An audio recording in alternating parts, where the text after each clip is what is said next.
Hey, what's up, everybody? Two Tail Caper here. Today we have another anime unboxing. This time it's the brand new Steelbook release of Satoshi Kon's classic Millennium Actress. This is Satoshi Kon's second film after his first work, Perfect Blue.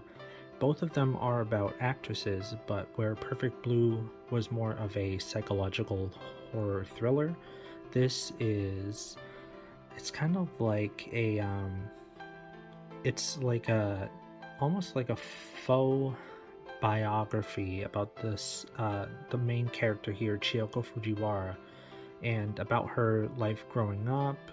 And during the war, she meets a fugitive artist, and he gives her this key, and the key becomes her driving force to reconnecting with him. And so late in life, she's a much older woman. These two film documentarians, maybe is that the word for them? I don't know, maybe. They go to do an interview with her as an old woman now, and they have the key and they give it back to her. And as she reminisces on her life, the scenes kind of come to life around the interviewers and herself, and we see her life unfold, and it kind of like drags them in and they become part of the story. And if you're a fan of Satoshi Kon's other films, you know, Perfect Blue, although it's very different thematically from Perfect Blue, you can still you can sense his skill as a director. And it's such a shame that he only got to do 4 films. It was Perfect Blue, Millennium Actress, Paprika, which is like a sci-fi, and Tokyo Godfathers, which is like a Christmas dark comedy kind of thing, which was also really well done. All of his movies are great, and it's a shame that he was taken from us so soon, because I feel like he could have done a lot more great movies. But today we're here to talk about this one. So this is the brand new Steelbook by Shout Factory. I believe it was G Kids who had the right to this when they put out the standard Blu-ray that came before it. I'm a little disappointed with this because, and only because, in the UK, Anime Limited, they put out a 4K edition of Millennium Actress. So it would have been nice if Shout Factory had gotten the rights to do the 4K set for us here in the States, but they didn't. So we just have a standard Blu-ray and DVD inside of this beautiful Steelbook. And I think that's fine. I used to have the standard Blu-ray edition of this movie, but I actually gave it to my brother because when I heard this one coming out, I was like, oh god, I have to have the Steelbook. So here's the Steelbook. I don't have the standard edition Blu-ray to compare it to, but I do have another item, which is the UK DVD of Millennium Actress. And the only reason I went out of my way to get this one is because, well, when G Kids did their HD version of Millennium Actress, they did a brand new English dub for it, which is really good. It sounds great. But the film had already been dubbed in the UK, and this dub never carried over to any of the American releases. And it's not like it's the best dub ever, but it's not bad. The main difference between this dub and the other dub is everyone in this dub kind of has the British accent, which is fine. It's kind of interesting because in this one, where Chiyoko, you kind of go through her story as she grows up, right? And in this one, they got 3 different actresses to voice her. One, she was very young, growing older, and then as the old woman, Chiyoko. In this one, it's just one actress who does all 3 roles, and for what it is, I think she did a commendable job. I don't like this dub nearly as much as the newer one, but I think it would have been nice to see it come back. But either way, it's fine. I have the UK DVD and a region-free player to watch it in, so we'll go over this release first. First things off the bat, I don't like this font at all that they used for it, and I don't like this artwork of Chiyoko. Something about it just seems off, from the way they drew her eyes to her really dark pursed lips and the wonky looking fingers, and like I think at one point in the movie she has like the key around her neck on a necklace, and she's got it around like her hand, and I don't know, I guess you could say it was a necklace, but just something about it just seems off, especially compared to like the screenshots from the movie that we have done here. It just looks really weird, almost like it has a 3D effect to it. I don't know, I'm not a big fan of it. When this set was brand new, it came with a cardboard slip with different artwork on it. And of course, you know, you buy things used and you don't get everything. So I don't have the slip, but it's kind of nice that they put it inside of this Manga UK, like, I don't know what is this. It's an ordering book or like an advertising book. There's some cool stuff in here from like their, I think Manga is out of business now, aren't they? But it's kind of cool to go through these old remnants. You can see like their entire catalog. They've got Akira, Ghost in the Shell, Ninja Scroll. There's Perfect Blue, Dead Leaves. Haven't watched that one in a while. Vampire Hunter D, Street Fighter 1 and 2, Blood. Let's see, what is this here? Kaido Maru, never heard of that one. Ooh, Evangelion, ROD, Read or Die. This one is great. Really good action in that. Interesting story too. Let's see. Urotsuki Doji, Legend of the Overfiend Virus, Evangelion again. That must be like one of the movie versions. 80 Police. That kind of goes with like Bubblegum Crisis.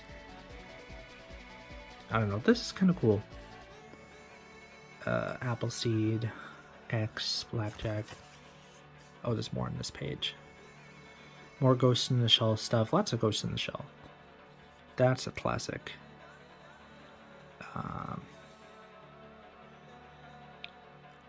Some of the stuff I've never heard of.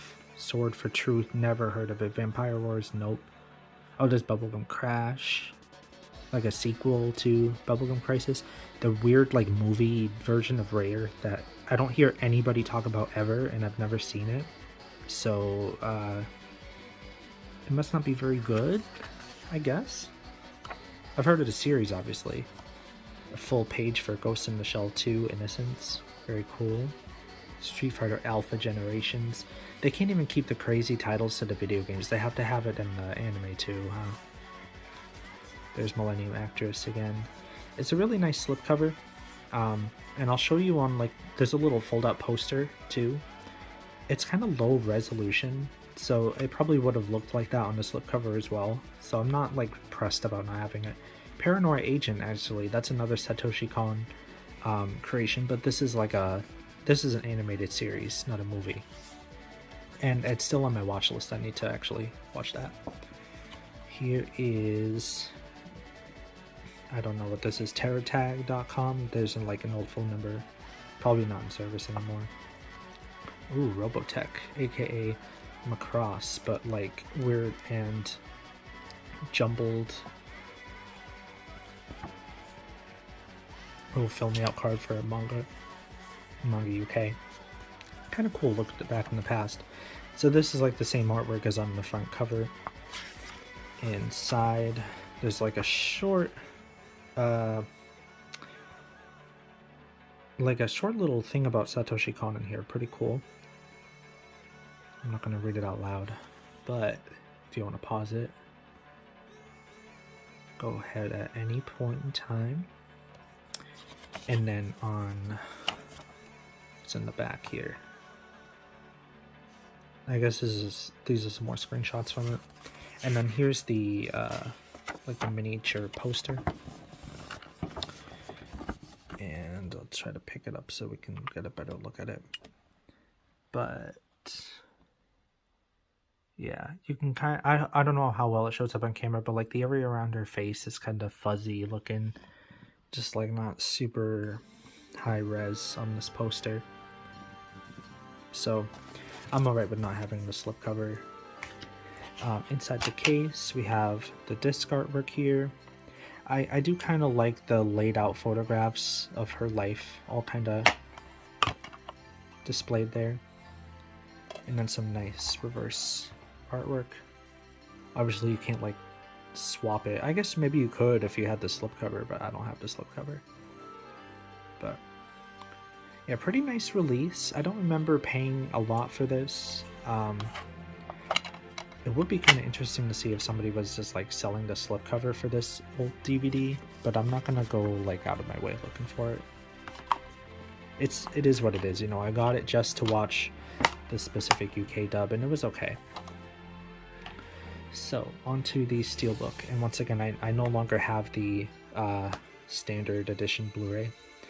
So here's the page, like the back thing it comes with. This is like my one big complaint about not only this set, but like every Steelbook that Shout Factory does and G Kids does, at least for like the anime stuff. They give you this little page that comes inside the shrink wrap, which is fine, but it's not like a J card, or so you can't just like, when you want to store the movie, you can't just like fold it over the top and put it on your shelf, because there's nothing here to keep it, and it's too big to put inside of the Steelbook so that you can house it in there. So it's just kind of like you have to just put it in between this and whatever's next to it on the shelf and like hope that it doesn't slip out. So it's whatever, but if they could make it just a little bit smaller, you could stick it inside of the thing here, and it would be so perfect. So if you're watching Shout Factory, get on that, please. It would be nice. So inside we have this nice spread. I'm gonna remove the discs. Actually, the discs themselves are like another like minor thing about this set that I don't like, but real minor. So here we have all of Chiyoko's gigs.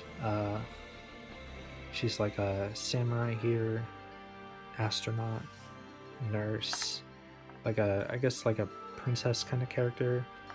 And then some of these are too, like there's not enough information. I can kind of glean from their outfits to tell you exactly what she is in each one, but you know, it's been a while since I've seen the movie as well.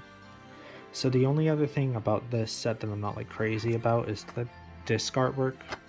And I mean, the artwork itself is fine, but they're almost exactly the same thing. You can see like the DVD is like slightly more zoomed in on the picture, like the spread behind the main Chiyoko. But other than that, it's the same thing, and I feel like they could have done something a little more.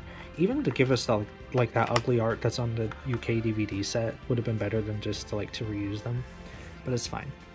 It's still very beautiful. I don't know if I mentioned this before, but like on the front where Chiyoko is, Chiyoko's like on a different layer almost. She's not embossed, but like when the light shines on her, you can see like she's kind of got this different reflective pattern on the steel case, so she reflects differently on the background, which is really nice. And then we've got the essay booklet, which like G Kids has been putting in all of their anime stuff, and I think it's such a great bonus just to have some kind of like booklet at all is really nice. So I'm just going to do a quick flip through of this so you can read it. I'm pretty sure this is the same booklet that comes with the standard edition Blu-ray, except it's got different cover art to match the new release. And I think that's the only change. I could be wrong though, because I don't have the standard one anymore, so I can't like check on that. But you get some nice essays in here about the movie, about Satoshi Kon. He really is like one of the best. He was like right up there with Hayao Miyazaki. And he gave us 4 amazing films, Paranoia Agent, and I think he wrote Magnetic Rose for the movie Memories, and that was the best short in that film. So that's another good one to check out if you want to see his like entire catalog. But yeah, Millennium Actress in a beautiful red steelbook, Very nice artwork on it. Um, Recommend it. If you know you like Satoshi Kon movies but you haven't seen this one yet, go see it. You know, the Steelbook is beautiful, but it also comes with a standard edition Blu-ray that might be a few dollars cheaper. So, yeah, whichever way is better for you. This one is better for me because it's so pretty. But yeah, that's going to be the video for today. Thank you guys so much for watching, and I'll see you in the next one. Bye.